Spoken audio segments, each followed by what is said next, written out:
Hey everybody, I want to welcome you to another edition of The Vibe, and I am sitting here with Rocky Shampine.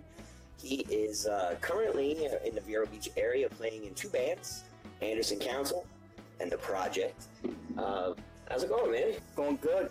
Thanks for coming down. Good to be here. Thanks. So, I actually bumped into you playing the Downtown Friday Fest, and whatever they call it. There's a different name for it. Main Street, Main Street, Downtown Friday, or something like that. And I was really what impressed me about Rocky, for that you guys that don't know Rocky, was that I actually got to see him play the showman. You know, he had a smile on his face, and it was something that I haven't really seen, because I think people were spending a lot of time concentrating on either being in the band or reading from their iPods, you know. Exactly. And I saw you just with this big shit-eating grin on your face, and I'm like, I gotta talk to this guy, you know. And it was great to videotape. So, that's awesome. You know, I mean, what was your approach? What's your approach to playing? Wow. You know, before I go to practice, I'll put on Steve Vai, Joe Satriani. They're my heroes, and I'll just blast them and just get myself ready to practice, ready to play out whatever we're doing. And I love playing, period. I mean, I've been married to music for 45 years now. I mean, it's my first love, my only true love. And here I am, I just still loving to play. Yeah. It's not that, it's just, when you're up on stage, man, forget it. It's just that feeling that everybody gives you, especially a night like that. Yeah. You know, that night was that was pretty wild night. Yeah, it was iffy. I turned around, you know, and earlier in the day, exactly, everyone was putting plastic on this stuff. Yeah. Didn't know if anyone was going to show up or whatnot. And then next thing I knew, I'm videotaping you guys, and I turned around behind me, and I was like, holy crap, I couldn't believe how many people were standing out there. You know, and that did my heart good, because I love to see Vero Beach starting to thrive, you know. And I like this time of year, because it gets filled up. A lot of people hate the traffic, but I kind of dig the functions. Yeah. Well, that's a great opportunity for your band. That was the biggest crowd we've played there. We played there, I believe, now 3 times.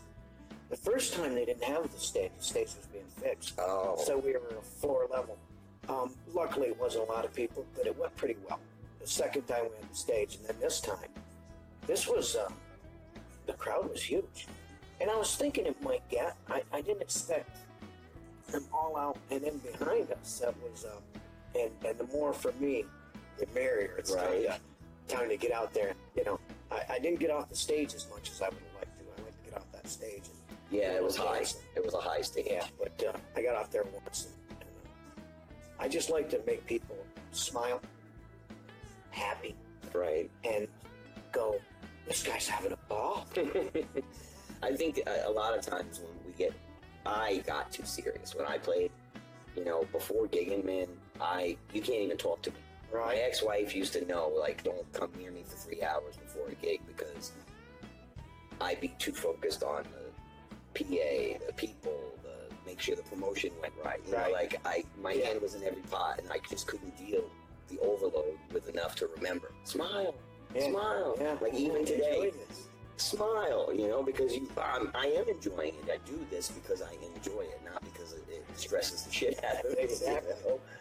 Otherwise, geez, you might as well just go, okay, that's it, I need a break. You know, I said that just the other day. Well, about a month ago, I don't know what it was. It was just one of those things where I said, you know, I'm tired. But I found out it's not that I was tired of playing. I was tired of not playing enough.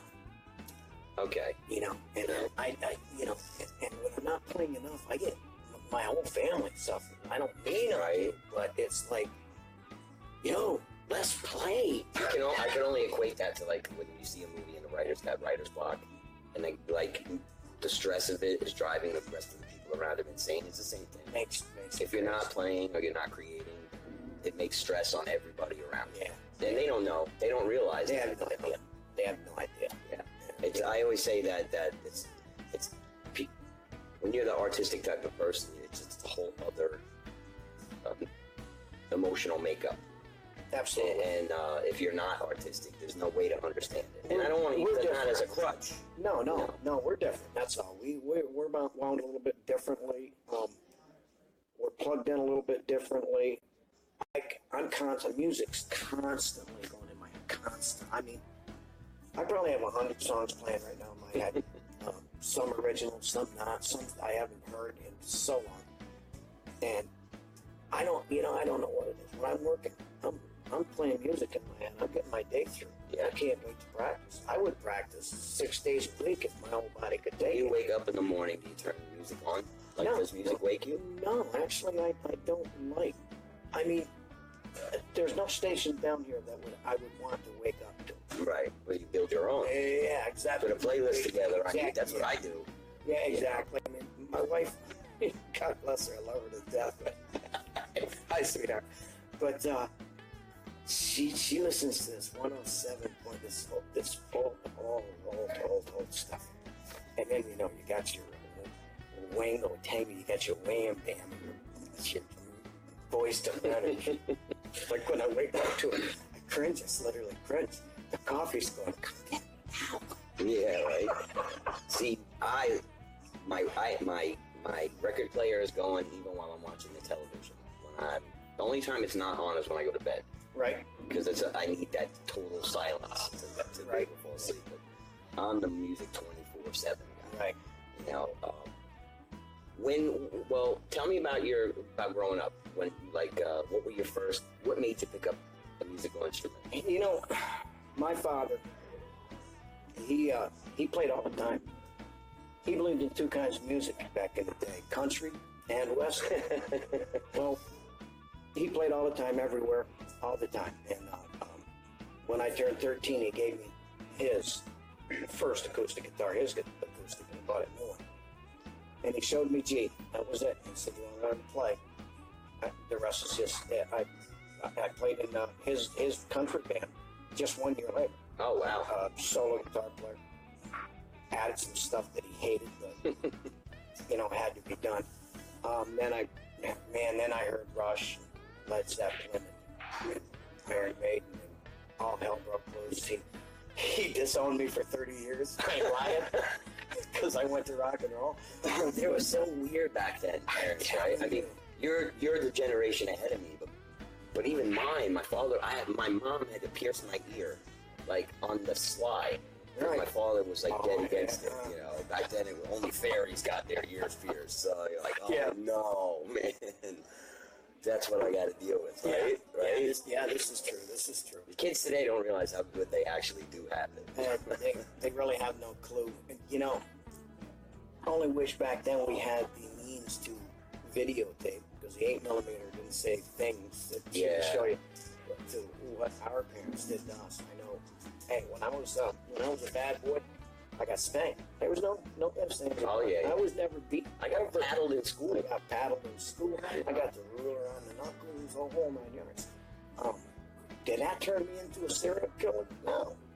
It made me understand that if I'm gonna do something, man, I gotta do a little bit more quietly. I gotta be on the sly. Yeah. Yeah. You figured out, your ways. Yeah. and I raised my children. I think I raised them well in this day and age with no punishment, basically, whatsoever. Most of the time, I'd say, you'll see, kids. You gotta grow up. You'll see. Yeah. But it's just rough now. Well, you got into Zeppelin, and Rush and Zeppelin, those were like your first. Rush was my favorite, still is, absolutely. You thank Gene Simmons for that, right? Yeah. I know, everybody. You know what? Everybody bashes the guy, but he is responsible for a lot of good music. I don't bash him at all. I think he's a genius. I just wasn't into I was never into the makeup. I love the stage show. Yeah. I was just never into the theatrical. Alice Cooper was that was the original. So that was a different ballgame. Yeah. That was something new. Something that made me nuts. I loved him. I've seen him twice. Back with Cooper or Kiss? Yeah, Cooper. I've seen Cooper a couple of times, but in more recent years. I seen him when I was 14, he's still using the same props from 50 years ago. Yeah. So the show is old. Yeah. Like, it's an old show. He's for probably me. the main reason I really started thinking about states, presence. From Alice Cooper, really? I don't see that. Yeah, because he's just. I mean, I guess I see the showman. I do. Yeah. I do actually. I'm going to show them a clip real quick. This is Rocky on stage at the Downtown Friday Fest. Just look at the smile. I mean, this is what drew me to this guy to begin with. He's a character, and he's like 4'3", so he looks bigger on the camera. So check out Rocky. We'll be back in a second.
So again, I'm back with Rocky, and you're watching the Vibe. That was him, and it's that smile, man. It was you just kind of, not that the rest of the band. I don't want to say anything bad that I thought Anderson Council wasn't good. I just was drawn to you. Yeah. You know, and you know there were a few things on the stage at that night that I didn't like the placement of. There was a monitor like right in the way. Yeah. And you know, as a band, I think when you're looking out, you're not thinking about the folks looking in. And I do. Do you? I do too, dude. I was like crazy anal about that. I mean, to the point of buying candles and things to put on stage to make the stage look good. Yeah. Nothing obstructed the view. Sometimes I get in fights with sound guys over too many monitors in the way. Yeah. Or whatever that is. You don't need 7 across the stage. You need. But having you come like right at, you didn't even know what the hell I was doing. I'm just a guy standing there with a tripod. I didn't even know that thing was a camera. Right? I had no idea. So to have that big smile kind of zoned me out of the music for a minute and really put me into the videographer mode. I was like, oh dude, I can spend time on this guy and it'll be fun. Right. You know, where sometimes when I videotape, and you guys really should pay attention to this as well, as when there's people in the audience and you're not giving them that eye contact, you're totally losing them. You may not think so. They may be sitting at the table having their drink or eating their dinner or whatever the case is, humming along, or you can see them mouthing the song, but they don't have the full attention. Their full attention is not on that band, and that's why I got into music. Right. I want your full attention. For the amount of time I'm on that stage, I'm going to do everything I can to have you look at me. Yeah. And maybe that makes me a voyeur. Who cares? It's part of the reason why I got into it. No, I don't think so, because again, anybody can go in the studio and make great music, and it's going to sound great to you. Yes. And not just anybody can get up on stage every single time and put on a show. And I'm not talking about a show just for you, just for me. I don't do it for me. I can't help it. If you watch me before I get on, I'm everywhere. I'm walking all over. Are you wired? Yeah. I'm ready to go. And I mean, Anderson Council, I give them all the props in the world. Been with them almost 5 years. When I first got with them, I thought they were okay, man. The music was good.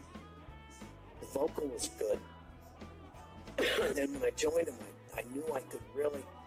Diane, when she first was there, she didn't move away from that keyboard. And she sang, but yet you knew that she had more. You could feel it. So we talk all the time. Like during that festival. That's the first time she put the keyboards aside and sang outside, danced a little bit. Keyboard is hard to play on stage because you're like the drummer, you don't get seen. Exactly. And I try to video the drummer. I go out of my way to find the position to get the drummer because they get no respect and they're never and I can never get it. I can never get that shot. Well, they're never raised. And it's the same with the keyboard too, because in her instance, she had a monitor, then her keyboard, and then her iPad on top of that. So when she stood in front of her keyboard, it was like she wasn't even there. Right. You know, that's a tough. And when you're the lead vocalist, that's hard. Yeah. You know, because she needs to be seen. We're When she working did on step away. Yeah, we're working on it, and they're, what a great band to work with. Bass players, dude, I was watching back on the video. His hands are like this, like 5 times the size of mine. Yeah, I was like, holy crap! I call him the Beast from the East. I think he could probably fret the whole neck from the 1st to the 12th fret with like no problem. You know? He's a lot of fun. The whole band's a lot of fun. I like the music we play. It's not my genre per se, but I like the feedback we get from it. We play a lot of songs that nobody else will play, and people like that in a lot of different genres. It's like all of a sudden. You say that a lot of different genres, but I totally disagree with you. Yeah. I'll tell you what I think Anderson Council sounded like to me was you guys. They were very, very pop punk, Blondie, Pat Benatar sounding. Usually, and I hate generalizing this, but when you go see a cover band and there's a female singer, there's kind of 3 types of female singers. There's the girls that are doing like the high energy, 45-minute sets where one song goes right into the next song, to the next song. And those girls kind of sound like themselves. Mm-hmm. They're always high register, so they can do the Journey songs and all the other stuff. Then you have the Janis Joplin girls, who everything has the rasp. Everything. And they could really only do Janis Joplin or Melissa Etheridge. And then you have girls like Diane. Yeah. And she, like her Pat Benatar, I could hear. I was hoping that you guys would throw a Blondie tune in there, because she's got that voice. That's a good idea. I heard that sound among everything you played. It's funny, I've never heard that, but you know what? I'm gonna go back and watch the video. I'm gonna go back and watch a video and listen to that.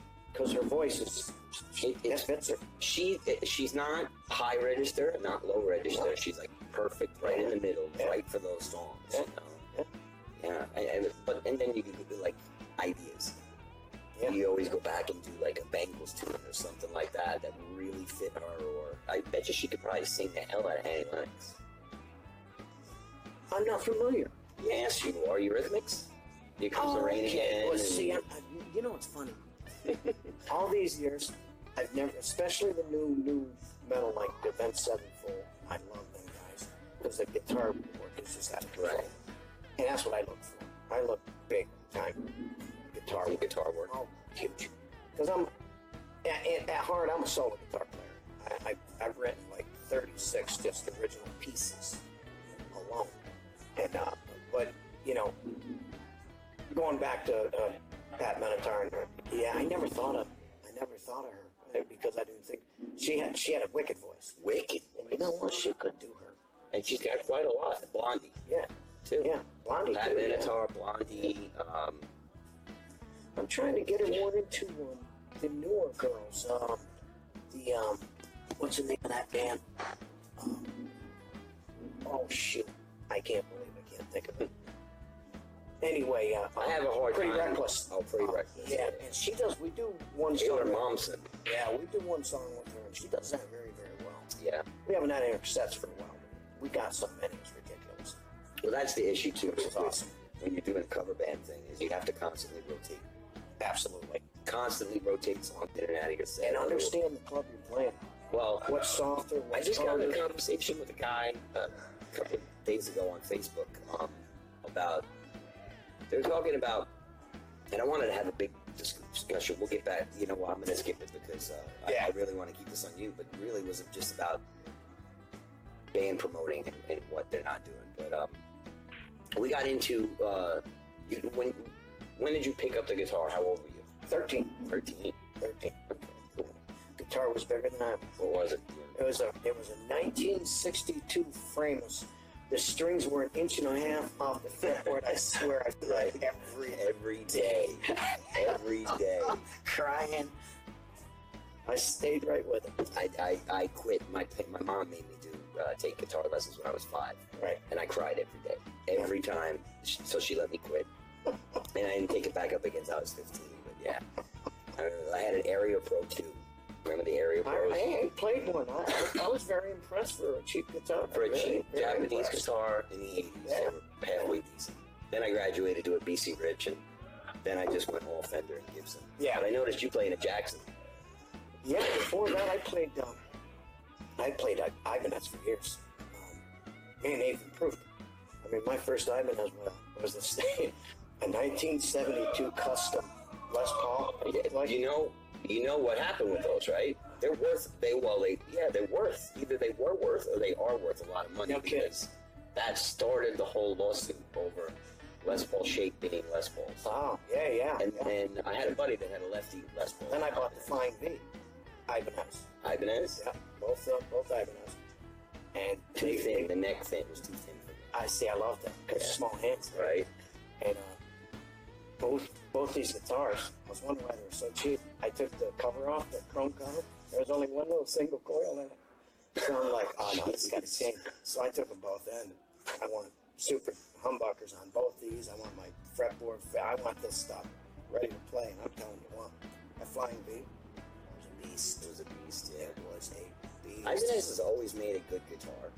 I just was never my style. Yeah. I'm not a shredder, and I never was. Right. I'm more of a bluesier slash type of guitar player. And, I started off on Strats, and then I don't know what the hell switched me over to Les Paul. So I got to the Les Paul, and now the Les Paul, because the length is a little bit longer, and I'm 6'4", it just fits my wingspan a little bit easier. You know, it's hell on my back, but that was the only thing that I stopped playing Les Paul because they were just too heavy. Too heavy. Couldn't, like back in the day, I used to sling my guitar around my back and catch them. Them things are so heavy, man. They jerk me back as I. Whoa! Who's your number one guitar hero? Oh, Steve Vai. Steve Vai. Yeah. Okay. Yeah.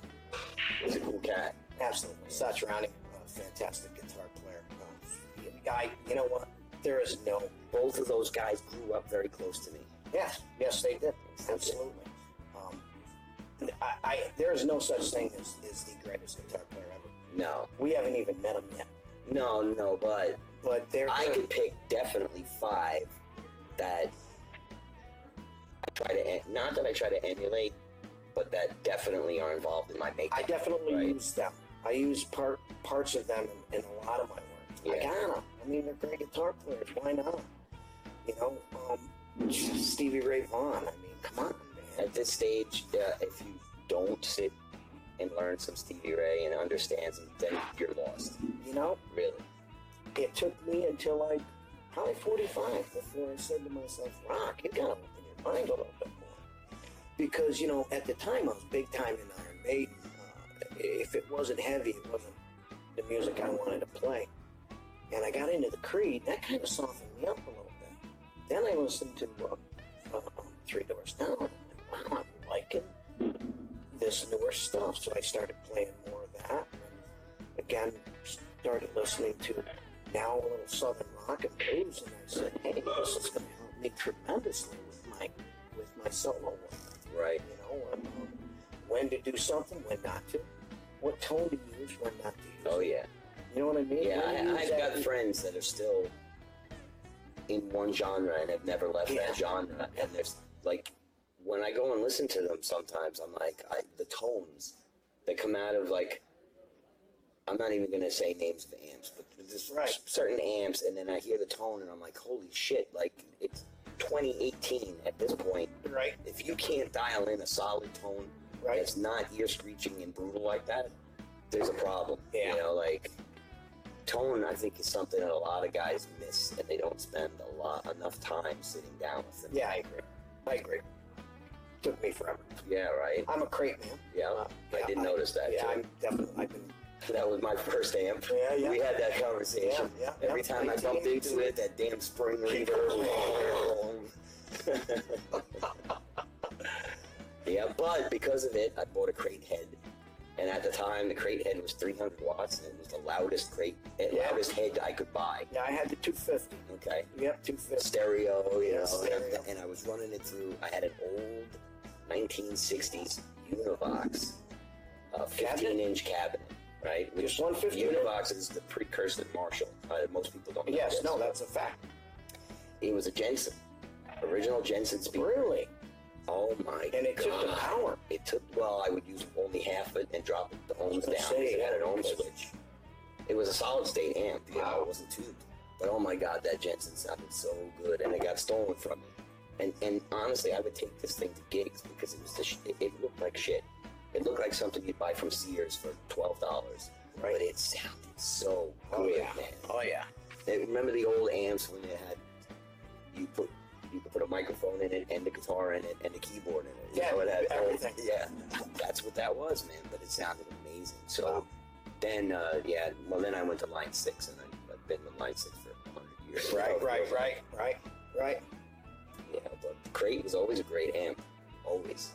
Do you remember always, were you one of those guys who flip through the magazine and you come across like the Carvin ad, and every once in a while you get the Carvin catalog, and you go look through that damn Carvin catalog, like dreaming about owning that massive PA or... You know, it's funny, I was never into Carmen. Me neither, but My the pictures brother looked was great, and it was affordable. I was, I was, you know what, I'm like, I don't even know. You could show me the most beautiful 24 channel and all that, and even the keypads they use now, man, and I'd be like, yeah, it's cool. Doesn't look like a guitar though. I'm out. I can't touch that stuff. Right. I just play. That's, Yeah. That's, I had that's my guitar player in Soul Shake was a big all tube guy. right. And when I tried to introduce the Line 6 stuff to him, he was just like, if he can't dial the sound in 1, 2, 3 seconds, he's done. And I'm like, no, you gotta have some patience. You have to finesse it. You gotta really... You have to learn it. Yeah, exactly. And he didn't have the patience for that shit, so... but yeah, you have to either embrace that technology or you go completely old school. Yeah. And so, when did you move here? I moved here in 1997. That's the year I retired from roofing, the unit. How was the metal scene here? Any good? Yeah. It's not very good now, so unless you go up like the Space Coast has a pretty decent metal scene. The metal scene has sucked everywhere, including For years, New York yeah. for a lot of years. And I blame that all on that newer 80s stuff, and then the grunge came in. And, wow, it turned me completely off. I started listening to a lot of talk radio. Right? Yeah. Actually, I'm the same. In the later 90s. Unless I program a playlist, I listen to radio. Talk radio too. See, that's all. That's again for me as a 59-year-old man. Stuff is technology is technology. It's fine. You can show me what. Yeah, I can't figure it out. I don't have time for it. No. But see, man, you miss out on so many tools. Yeah, I know. To promote yourself as an artist by not jumping on. Well, that's the thing. I try to, and then I get very frustrated. Like your buddy. I need to learn it 1, 2, 3 now. Oh yeah. You know what I mean? Otherwise, I get really frustrated. I can't even put videos and stuff from my phone to my own laptop, for Christ's sake. I can't even do it. I can't get stuff off my computer to my phone because I'm an idiot. Oh jeez. Put a guitar in your hand and you're happy. Yeah, I'm good. You get through the night, right? Guitar and a beer and you're good. How do you like my glasses, by the way? I like original Burger King 1980 something. I think these ones are. Yeah, Let's see, Return of the Jedi. When was that? 80 something. I don't know. 89. 83. 1983. 83, that long ago. Yeah, I'm almost out. I've been collecting these things forever. Well, we're going to take a break, and then we'll come back and we'll have another, a little bit more of a conversation. Absolutely. We're back. I'm Warren from The Vibe, and I'm sitting here with Rocky Shampine. What's happening? So we've been talking pretty much, about you growing up upstate New York, and you've been down here since '97. We know you're a metal guy. Oh yeah. Tell me about how you met Anderson Council, and let's get into a little bit of Anderson Council. They played the same gig we did. It was a private party, and I liked them. And the band I was playing with, I was just leaving, and I met the bass player. Her daughter and my daughter played on the same lacrosse team in high school. And her bass player's daughter was Goldie. Anyway, we got talking, and I remembered who he was. And he asked me to join.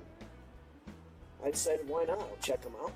And I liked what I heard and seen. I liked where they wanted to go and where they're trying to get to.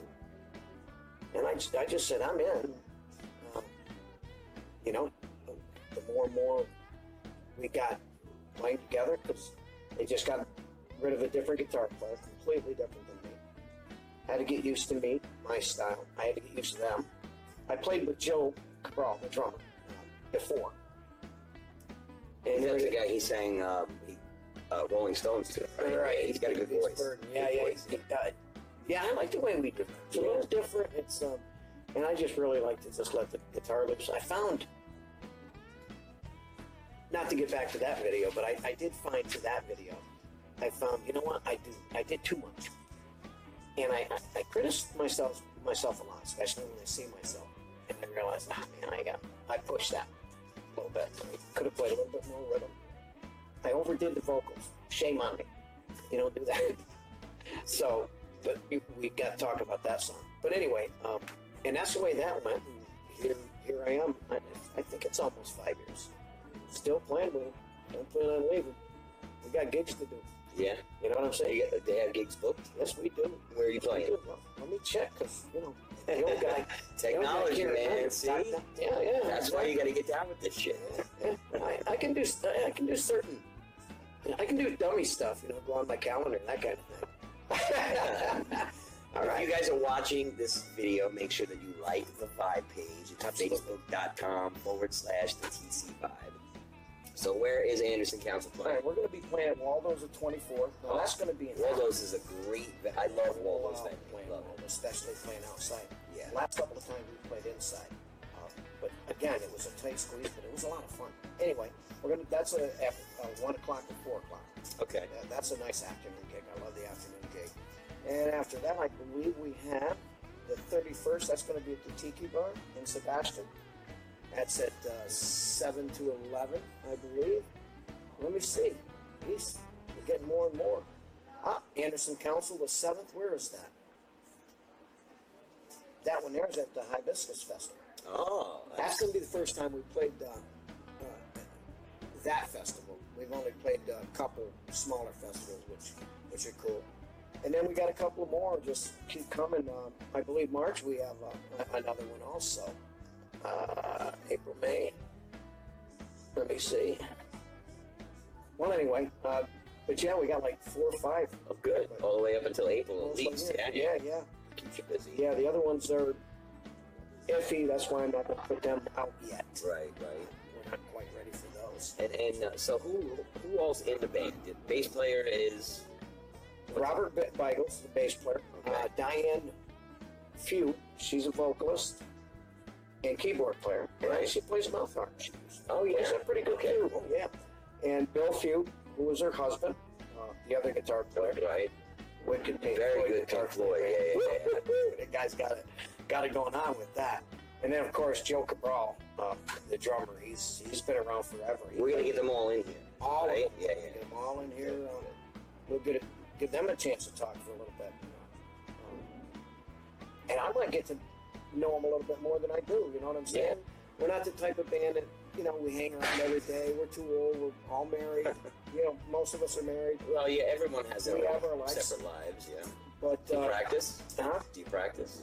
We do practice about once a week usually, and only if we're going to work on new songs. Right. Or we like to get together like the Wednesday before we get the gig going, and just have a good time and throw it out there just for fun. Maybe work on something there. No one likes to practice when I practice because I like to.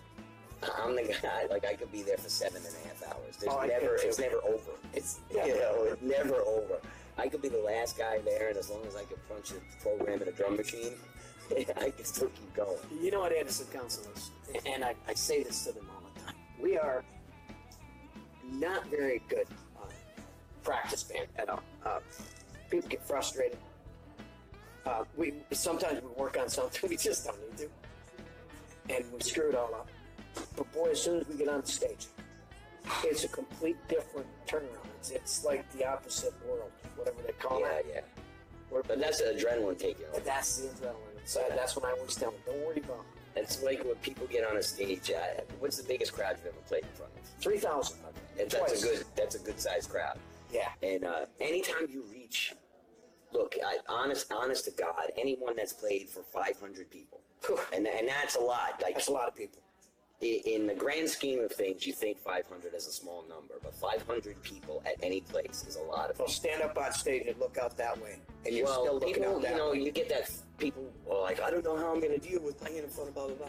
Well, you can't focus on any more than the first 10 people in front of you anyway. Right there. So, exactly. Right in front of you. You could just shake off. I can remember, dude, I used to get bad stage fright in the beginning. In the early days, the stage fright would be like crazy, and then people would say, like, how could you perform in front of 1,000+ people every single night, whatever? And I'm like, the same way I guess a heart surgeon can go in and do heart surgery and not faint. Exactly. You just do it so often. You just get used to it. And for me, the more the merrier. I mean, I play the same, whether there's 2 people or 2,000. It doesn't make a bit of difference to me. You know why? Because I'm playing for me, man. Yeah. I'm playing because I love this shit that it's not about the paycheck. It's about the money at all. I mean, it's nice, and that's another subject that we will get onto one day.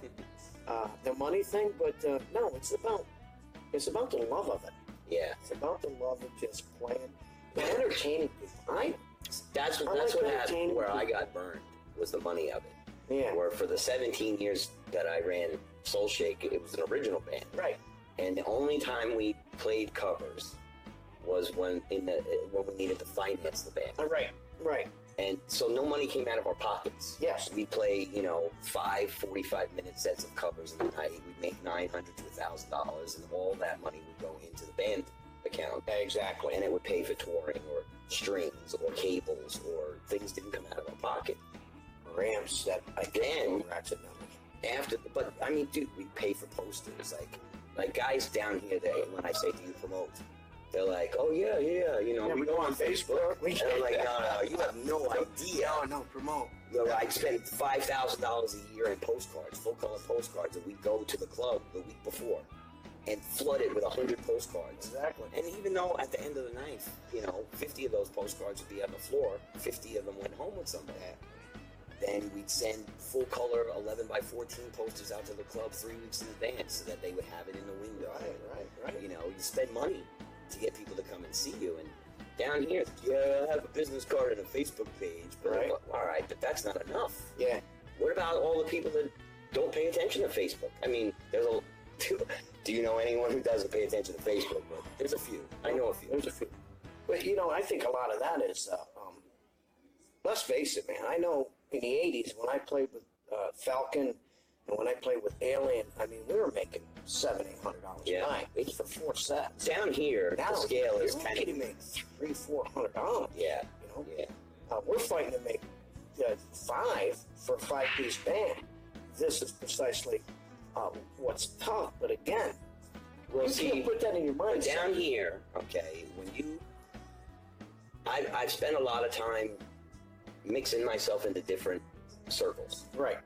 So, and I did this on purpose, was that I could have fit in with the blues rock crowd, or I could have just went to a metal crowd or whatever, but I didn't. I didn't want to sing anymore. Right. Not that I don't want to sing, but I wanted to take a different aspect. So I put myself in all these different circles to meet as many musicians as possible. Right. And the pay scale here is much lower than it should be.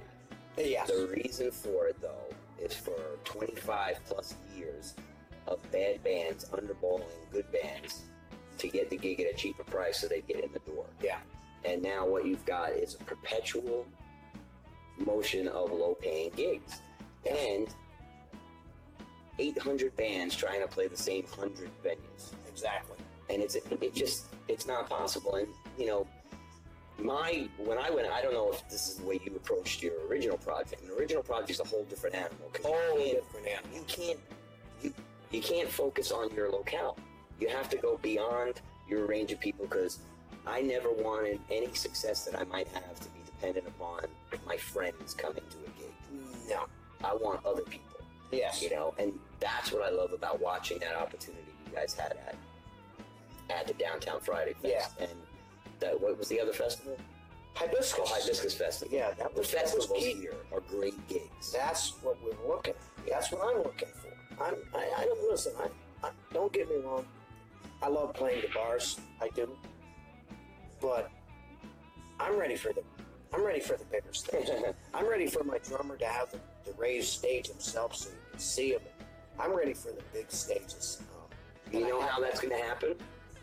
Because we're going to spread the word. I'm hoping. Because every day my site is growing by 50 to 100 people. Very nice. Congratulations. And, thank you. Absolutely. But really, I try to take the humble approach to the work that I'm doing, because I don't want anything from it. Right. You know, like, of course I like to sit on camera. I'm a singer. Right. So me being center stage is always gonna be the number one thing for my life. So right. when I give an interview, I'm always gonna talk.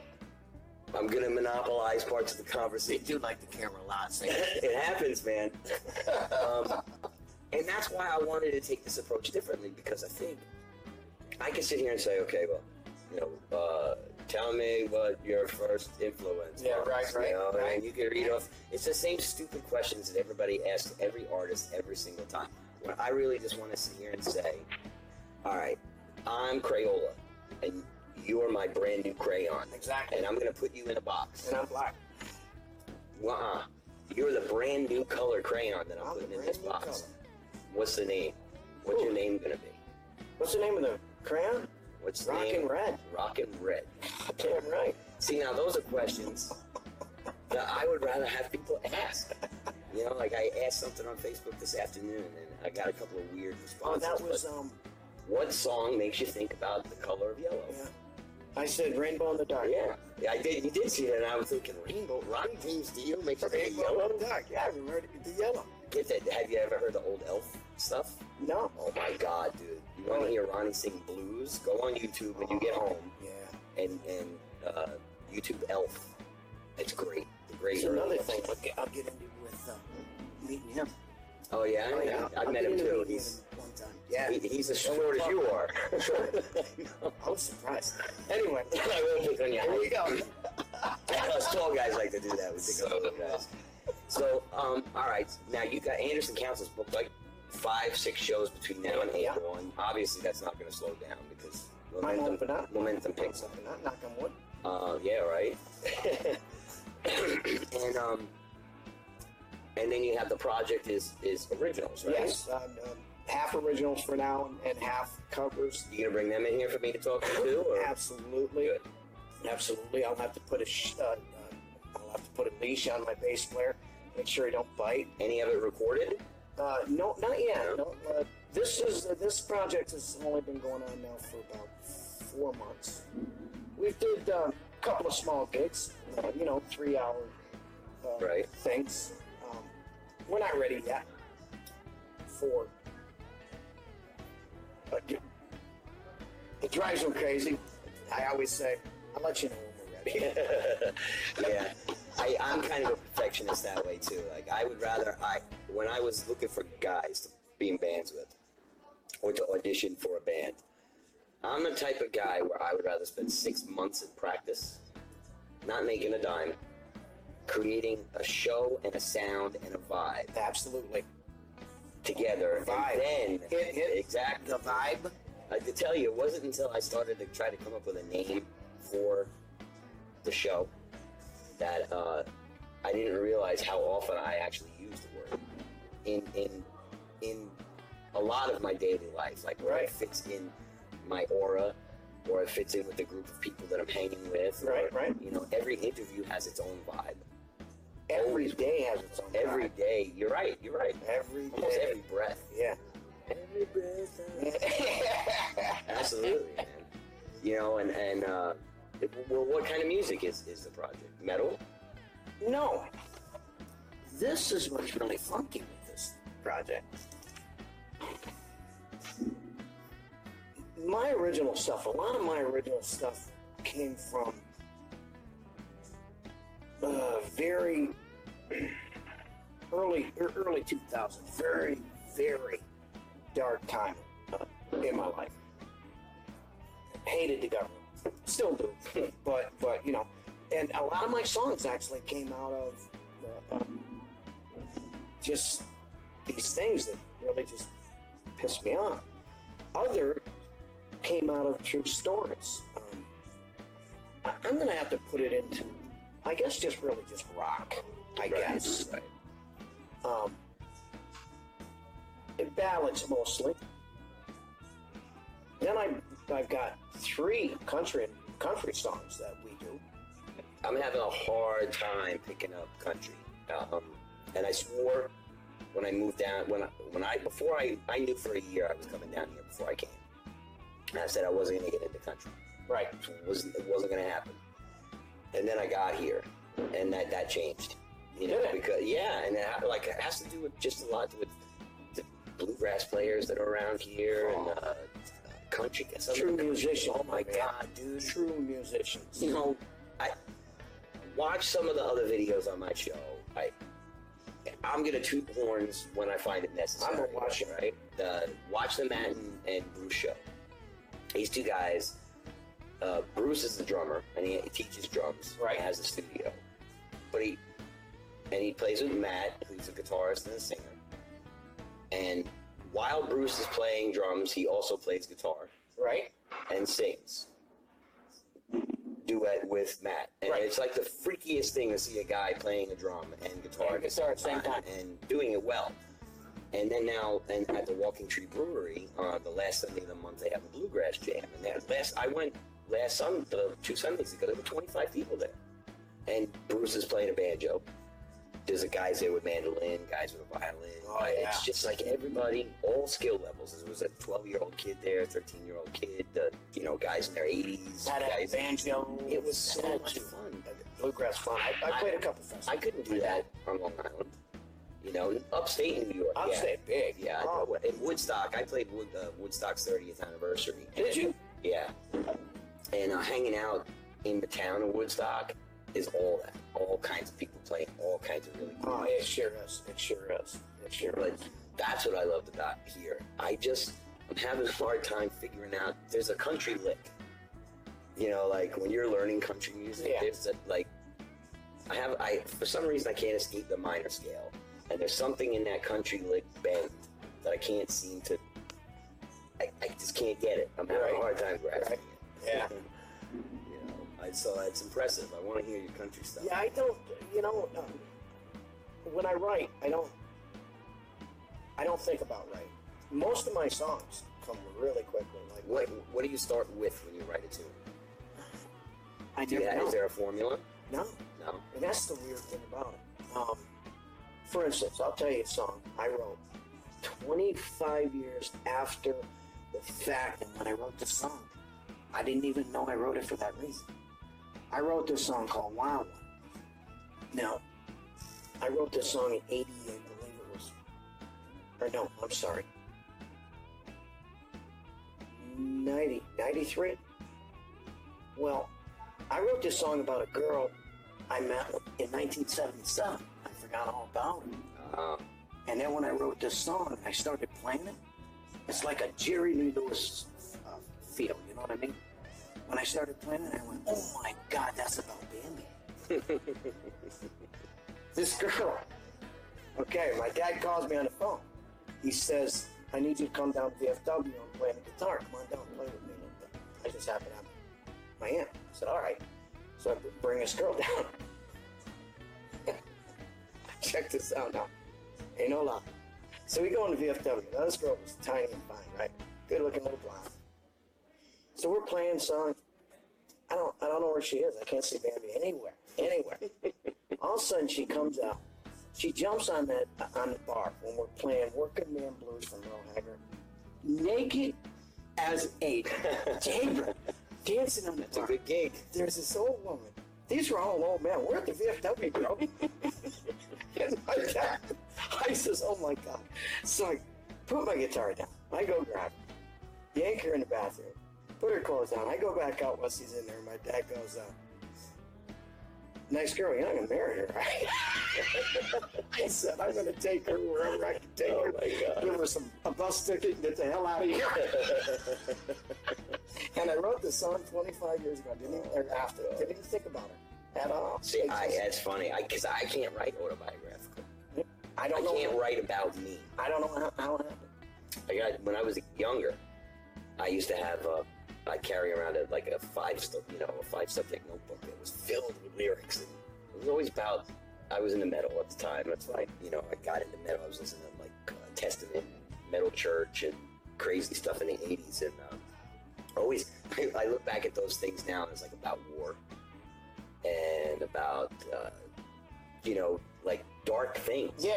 Teenagers think it's really that's what you dark think things. back then. Yeah. And then when I started getting into writing music later on, I realized okay, so I have to kind of change the subject matter a little bit. And then you start catering to people.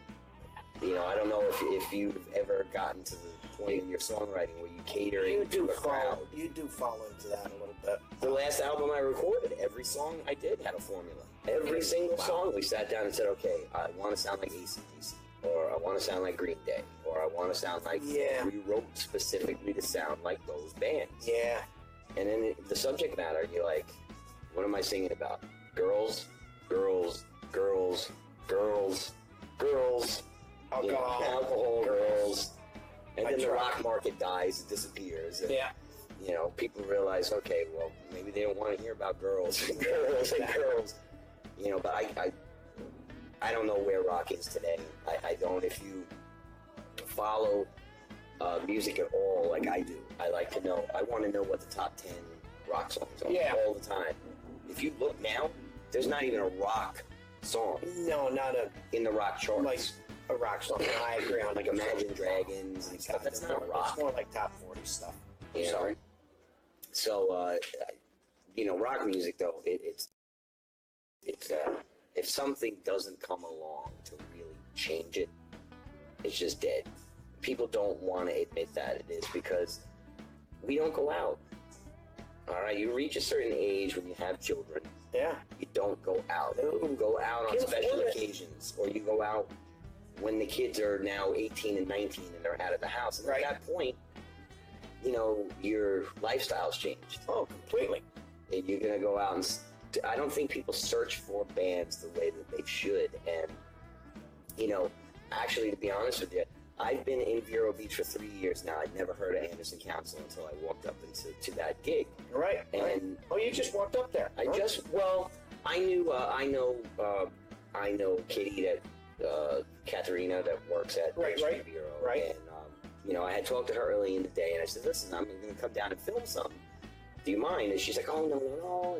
And she's a really good person to work with, and a very good person to help you meet people in the town. Right.